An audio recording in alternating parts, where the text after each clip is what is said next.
రత్నం గారిని మాట్లాడవలసిందిగా రిక్వెస్ట్ చేస్తున్నాము సార్. అధ్యాపకులు, నాటక అనుభవం ఉన్న హాస్య బ్రహ్మానందం గారికి ఎన్నో వైవిధ్యమైన పాత్రలు పోషించి ప్రజల్ని ఆకర్షించి రంజింపజేసిన కళామా తల్లి సేవ చేస్తున్న ఎల్బి శ్రీరామ్ గారికి, ఇక్కడ ఉన్న టెక్నీషియన్స్ అందరికీ ధన్యవాదాలు. ఎందుకంటే నిన్న రాత్రే నాకు ఫోన్ చేశారు, రేపు ఉత్సవం ఆడియోలండి, సురభి నాటక రంగాన్ని బేస్గా చేశాను సార్, టీజర్ లాంచింగ్ మీరు రావాలంటే తప్పకుండా వచ్చాను. నాకు సురభి నాటక రంగాన్ని బేస్ చేసే నాకేం తెలియదు యాక్చువల్గా, చెప్పంగానే సో మంచి ఉద్దేశంతో సినిమా చేశారు అనుకుని వచ్చాను. సో అసలు సినిమాకి మూలమే నాటక రంగం. మన ఇండియాలో పూణే ఇన్స్టిట్యూట్, ఫిల్మ్ ఇన్స్టిట్యూట్, ఇక్కడ ఎన్నో ఇన్స్టిట్యూట్లు ఉన్నాయి, అంతకంటే ముందు నుంచి నాటక రంగం ఉంది. నాటక రంగం జానపదాలు అయితే మన చరిత్రని, మన భారతాన్ని, రామాయణాన్ని, చాలా విషయాలన్నీ ప్రజలకి చెప్పేటట్టు సాయంత్రం కాయ కష్టం పనిచేసి వచ్చి నాటకాలు చూసేవాళ్ళు. అలాంటిది ఆ నాటక రంగం. నేను సురభి నాటక రంగం గురించి నాకు తెలియదు, కానీ సురభి బాలసరస్వతి గారు నాకు తెలుసు.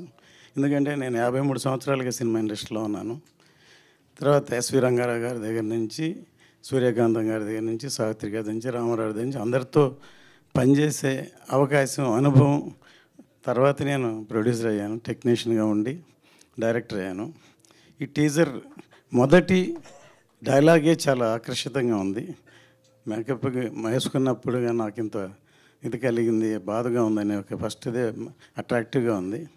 ఈ సినిమా ఇంతమంది లెజెండరీ ఆర్టిస్టులతోటి హ్యాండిల్ ఎలా చేశారు అని బ్రహ్మానంద గారు అన్నారు. ఇది చూడంగానే నేను కూడా ఫస్ట్ సినిమా పెద్దరికం డైరెక్ట్ చేశాను. దాంట్లో భానుమతి గారు యాక్ట్ చేశారు. నన్ను అందరూ భానుమతి గారితో నువ్వు ఎలా డీల్ చేస్తావు, ఆవిడ అంత లెజెండరీ ఆర్టిస్టు అని అంటే, అందులో అల్లు రామలింగ గారు, తర్వాత ఎన్ఎన్ పెళ్ళాను మలయాళం ఆర్టిస్టు, తర్వాత రామిరెడ్డి, చాలామంది, చంద్రమోహన్, చాలామంది ఆర్టిస్టులు ఇలాగ సినిమా అంతా.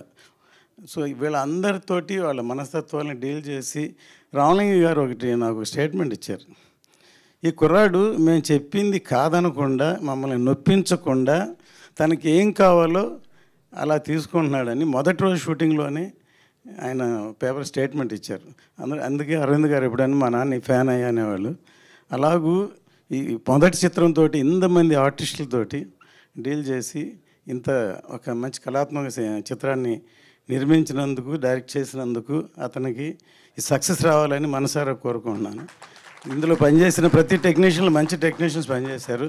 అందులో నేను ఈ మధ్య అనంత శ్రీరామ్ గారి స్పీచెస్ ఆయన చూస్తున్నాను. ఆయనకి ఎంత దేశభక్తి ఉందో దాన్ని బట్టి నాకు అర్థమైంది. ఆయన కలవాలనుకున్నాను యాక్చువల్గా నేను నిజంగా. తర్వాత మ్యూజిక్ డైరెక్టర్ అను శ్రీరామ్, అందరూ మంచి టెక్నీషియన్ ఎన్నుకున్నారు. ఈ సినిమా గ్రాండ్ సక్సెస్ అని కోరుకుంటున్నాను. Thank you sir, thank you so much.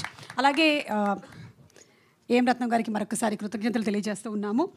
త్వరలోనే హరిహర వీరమల్లు కూడా మేము చూడాలి అని మనస్ఫూర్తిగా కోరుకుంటూ అభినందనలు తెలియజెప్తూ ఉన్నాము.